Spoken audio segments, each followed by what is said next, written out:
Hello दोस्तों, स्वागत है आप सभी का यूट्यूब चैनल जागृति वीडियो में। अगर आप लोग इस चैनल पर नए हैं तो चैनल को सब्सक्राइब जरूर कर दें।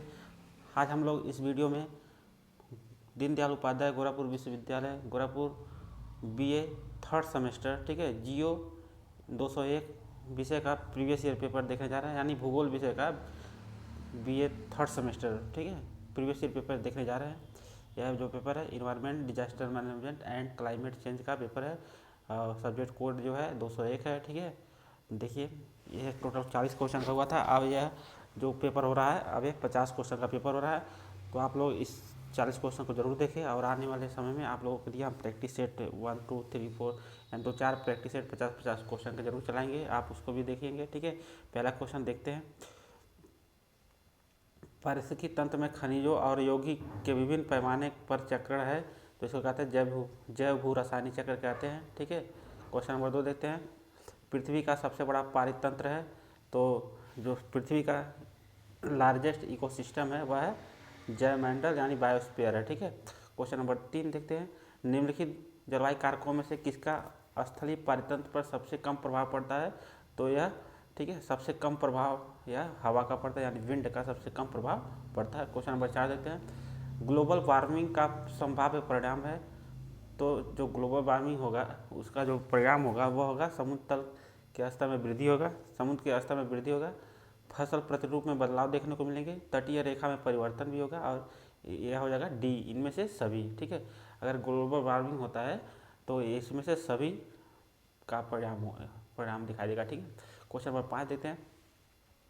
हरित गृह प्रभाव का प्रमुख कारण क्या है, ठीक है। तो जो हरित गृह का प्रमुख कारण है वह है कार्बन डाइऑक्साइड है सबसे ज़्यादा, ठीक।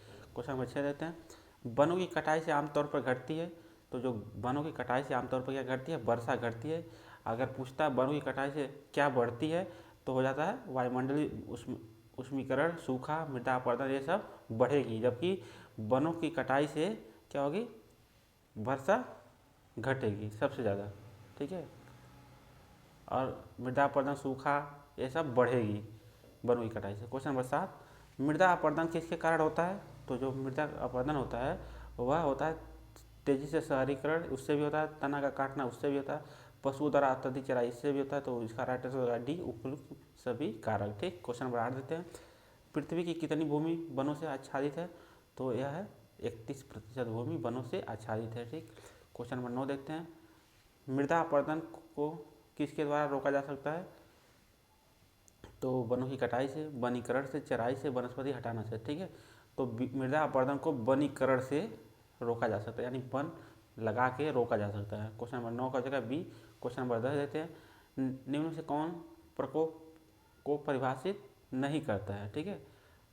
तो इसको प्रकोप को परिभाषित नहीं करता है, तो इसका राइट आंसर हो जाएगा सी, प्रकोप मात्र मानव जनित घटनाएं हैं जो आपदा उत्पन्न करती है, ठीक है। प्रकोप जो होता है केवल मानव जनित नहीं है, यह प्राकृतिक और मानव जनित दोनों घटनाएं होती है, ठीक है। Question number 11। उष्णकटिबंधीय चक्रवातों के प्रमुख परिणाम क्या है, तो उष्णकटिबंधीय जो चक्रवात होता है उसका प्रमुख जो परिणाम होता है वह होता है भयंकर हवा भी चलती है, भारी बारिश भी होती है और तूफान भी आते हैं।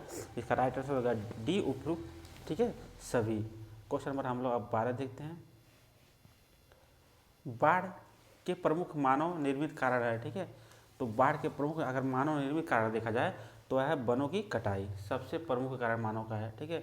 जबकि गाद जो होता है, ठीक है, और बात का फटना, यह मानव कारण भी हो सकते हैं और प्राकृतिक कारण भी हो सकते हैं, ठीक है।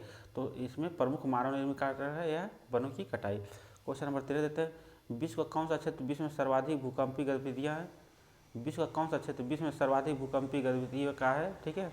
तो इसका राइट आंसर होगा डी, उपयुक्त सभी, यानी मध्य महाद्वीपीय मेखला, प्रशांत मेखला, मध्य अटलांटिक मेखला, उपयुक्त सभी, ठीक।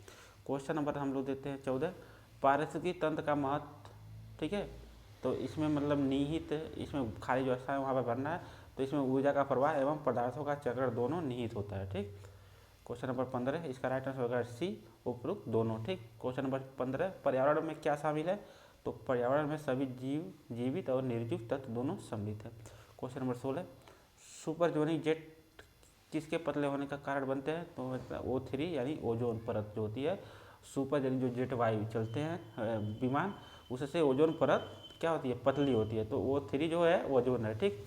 क्वेश्चन नंबर 17, निम्नलिखित में से कौन सा संचयी प्रकोप नहीं है? संचयी प्रकोप मतलब जो लंबे समय तक उसका प्रभाव रहता है उसको संचयी प्रकोप कहते हैं। जैसे बाढ़, ठीक है, 10 दिन 20 दिन तक रह सकता है, 1 महीना भी रह सकता है। सूखा भी अधिक दिन तक रह सकता है। शीतलहर भी देखते हैं, ठंडी का मौसम है, शीतलहर लगातार 2-3 महीने रहता है। जबकि सुनामी जो प्रकोप है यह संचयी प्रकोप नहीं है। ठीक है, यह क्या है, कुछ सेकेंड कुछ क्षण का है। ठीक, तो संचयी प्रकोप कौन है? तो सुनामी जो है यह संचयी प्रकोप नहीं है। क्वेश्चन नंबर 18, निम्नलिखित में से कौन भूगर्भिक आपदा का हिस्सा नहीं है? भूगर्भिक आपदा का हिस्सा नहीं है।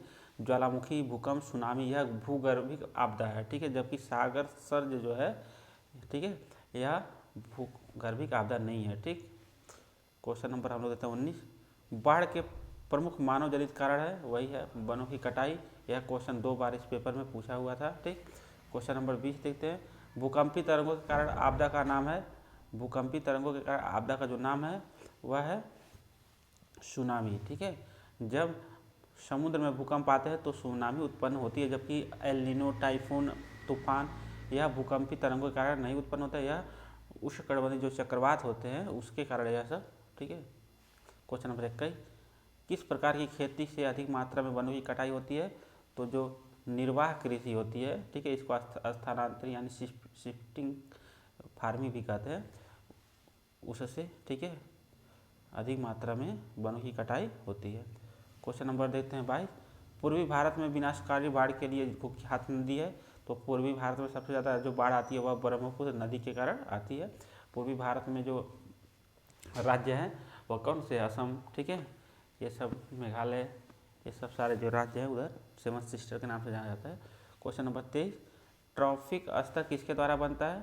तो जो ट्रॉफिक स्तर होता है वह खाद्य श्रृंखला से जुड़े जीव, ठीक है, उससे ट्रॉफिक स्तर बनता है।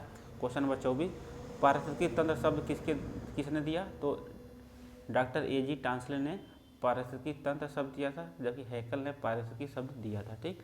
क्वेश्चन नंबर 25, निम्नलिखित में से कौन जीवमंडल का अजैविक घटक नहीं है? अजैविक घटक नहीं है तो जो कवक है, ठीक है, फंगी जिसको कहते हैं, यह अजैविक नहीं है, यह जैविक घटक है। ठीक है, जबकि मिट्टी, प्रोटीन, फास्फोरस, ठीक है, हवा, सूर्य का प्रकाश, ये सब अजैविक है। क्वेश्चन नंबर 26, निम्नलिखित में से कोई अंतर नहीं है। ठीक है, तो जो प्राथमिक उपभोक्ता और शाकाहारी होते हैं इसमें कोई अंतर नहीं है। प्राथमिक उपभोक्ता को ही शाकाहारी जो जीव होते हैं वह प्राथमिक उपभोक्ता ही होते हैं। क्वेश्चन नंबर 27, निम्नलिखित में से कौन सी ग्रीन हाउस गैस नहीं है? ठीक है, तो नाइट्रोजन जो है यह ग्रीन हाउस गैस नहीं है। मीथेन, जलवाष्प, कार्बन डाइऑक्साइड, ओजोन, ये सब सारे ग्रीन हाउस गैस है। ठीक है, तो आप लोग जरूर देख लेंगे कौन कौन से गैस ग्रीन हाउस गैस हैं, ठीक है, कौन कौन से गैस ग्रीन हाउस गैस नहीं है, ये सब फिर से पूछे जाने की संभावना है। क्वेश्चन नंबर देखिए 28, बायोस्फीयर एक शब्द है जिसका उपयोग प्रतिनिधित्व करने के लिए किया जाता है। तो इसका राइट आंसर हो जाएगा सी, पृथ्वी का एक छोटा क्षेत्र जहां स्थलमंडल, जलमंडल और वायुमंडल एक दूसरे के संपर्क में आते हैं। ठीक है, तो इसका राइट आंसर होगा 28 का सी। क्वेश्चन नंबर हम लोग देखते हैं अगला 29, पर्यावरणीय प्रकोप का कारण है। जो पर्यावरणीय प्रकोप होते हैं उसका जो कारण है वह मानव गतिविधियाँ भी है और प्राकृतिक कारण दोनों है। ठीक है, इसका राइट आंसर होगा सी। ठीक। क्वेश्चन नंबर 30 देते हैं, निम्न में से कौन सा एक प्रकार का प्रकोप नहीं है? ठीक है, तो ऐतिहासिक प्रकोप कोई प्रकोप नहीं होता है, रासायनिक होता है, भौतिक होता है और जैविक, ये सब प्रकोप होते हैं। ठीक। क्वेश्चन नंबर हम लोग देखते हैं 31, नोवल कोरोना वायरस किस देश से उत्पन्न हुआ था? तो आप लोग जानते ही होंगे, चीन। ठीक है, चीन से उत्पन्न हुआ था। क्वेश्चन नंबर 32, वह बिंदु जहाँ हलचल होता है जो भूकंप को सक्रिय करता है उसको कहते हैं, ठीक है, फोकस कहा जाता है या केंद्र इसको कहा जाता है। ठीक है, और जहाँ पे सर्वप्रथम धरातल पे अंकन किया जाता है उसको कहते हैं उपकेंद्र। ठीक है, एपी सेंटर। क्वेश्चन नंबर 33, भूकंप भ्रंश के साथ आ सकता है, जो खाली स्थान है, ठीक है, इसको भरना है तो समान भ्रंश के कारण भी आ सकता है, व्युत्क्रम के कारण, और टक्कर 2 प्लेटें आपस में टकराएगी तब भी भूकंप आ सकता है। तो इसका राइट आंसर होगा डी, उपयुक्त सभी। क्वेश्चन नंबर हम लोग देखते हैं 34, बिंदु बी को भूकंप कहा जाता है। ठीक है, भूकंप का क्या कहा जाता है? जो बिंदु बी है, देखिए यहाँ पे एक चार्ट बना हुआ है, यहाँ पे समझिए एक ऐसे चार्ट बना हुआ है ना, ठीक, तो एक लाइन यहाँ की ए है, यहाँ और यहाँ बी है। ठीक है, तो ये जहाँ है इसको कहेंगे केंद्र है। अब ये धरातल के अंदर है और ठीक धरातल पे जहाँ पे सर्वप्रथम यहाँ पे कंपन उत्पन्न हो रही है वो बी है, ठीक है, बी है, तो इसको कहेंगे एपी सेंटर कहेंगे, ठीक है, इसको अधिकेंद्र कहा जाएगा। जहाँ पे बिंदु बी को भूकंप का क्या कहा जाएगा, तो इसको कहा जाएगा अधिकेंद्र, क्योंकि वो सबसे पहले 90 डिग्री पे कंपन उत्पन्न जहाँ होती है उसको कहते हैं अधिकेंद्र। क्वेश्चन नंबर 35, ज्वालामुखी पंख के प्रवाह को क्या कहा जाता है, तो जो ज्वालामुखी के पंख के प्रवाह को क्या कहा जाता है, लावा कहा जाता है, ठीक है। जब ज्वालामुखी से मैग्मा बाहर निकलता है तो उसको लावा कहा जाता है। जब तक वो धरातल के अंदर रहता है तो उसको मैग्मा कहा जाता है, जो ही धरातल से ऊपर आ जाता है उसको कहते हैं लावा। क्वेश्चन नंबर 36, उत्तरी गोलार्ध में उष्णकटिबंधीय चक्रवात की हवा किस दिशा में चलती है, तो वह होती है एंटी क्लॉकवाइज, ठीक है, डायरेक्शन यानी वामावर्त दिशा, ठीक। क्वेश्चन नंबर हम लोग देते हैं 37, भारत में किस प्रकार की आपदा सबसे प्रमुख है, तो जो बाढ़ है भारत में यह सबसे प्रमुख आपदा है, ठीक है। क्वेश्चन नंबर हम लोग देते हैं 38, आपदा प्रबंधन का उद्देश्य है, तो जो आपदा प्रबंधन का उद्देश्य है वह है भविष्य की आपदा प्रभाव को कम करने के लिए सीवेज और पेयजल उपचार सुविधा को मजबूत करना। क्वेश्चन नंबर हम लोग देते हैं 38 हो गया। अब हम लोग देते हैं क्वेश्चन नंबर 39, बांध कैसे सूखा के कारण बनते हैं, तो इसका राइट आंसर होगा डी, इनमें से कोई नहीं, ठीक है। मान लीजिए कोई नदी इधर से आ रही थी, ठीक, तो इसको धारा को अगर हम लोग यहीं से मोड़ दें, ठीक, धारा को मोड़ के बांध ऐसे बना दें तो इधर का से तो सूखा हो जाएगा, तो इस तरह से सूखे का कारण बन सकती है। लेकिन यहाँ दुआ वर्षा के स्तर को कम करके तो बांध से वर्षा का स्तर कम नहीं होगा, जल के स्तर के नीचे की वो कम करके ये भी नहीं होगा, बांध की दीवार के पीछे की भूमि में बाढ़ आने से तो कैसे सूखा का कारण होगा, ठीक है। तो इसका राइट आंसर होगा डी, इनमें से कोई नहीं। क्वेश्चन नंबर 40 देते हैं, उष्णकटिबंधीय चक्रवातों के घूमने का क्या कारण है, तो है कोरियालिस फोर्स, ठीक है, यानी कोरियालिस बल उष्णकटिबंधीय चक्रवातों के घूमने का प्रमुख कारण है। यह था दीनदयाल उपाध्याय गोरखपुर विश्वविद्यालय बीए थर्ड सेमेस्टर यानी भूगोल विषय का प्रीवियस ईयर क्वेश्चन पेपर था। अगर आप लोगों को ये वीडियो अच्छा लगा हो तो चैनल को सब्सक्राइब लाइक शेयर जरूर करें, और आने वाले समय में 1-2-3 दिन के बाद हम प्रैक्टिस सेट 50 क्वेश्चन का, ठीक है, बीए थर्ड सेमेस्टर भूगोल का, ठीक है, इन्वायरमेंट जो डिजास्टर मैनेजमेंट और क्लाइमेट चेंज है उस पेपर का प्रैक्टिस सेट भी हम अपलोड 50 क्वेश्चन का करेंगे। तो आप लोग वो भी वीडियो देखेंगे। मिलते हैं अगले वीडियो में, तब तक के लिए जय हिंद।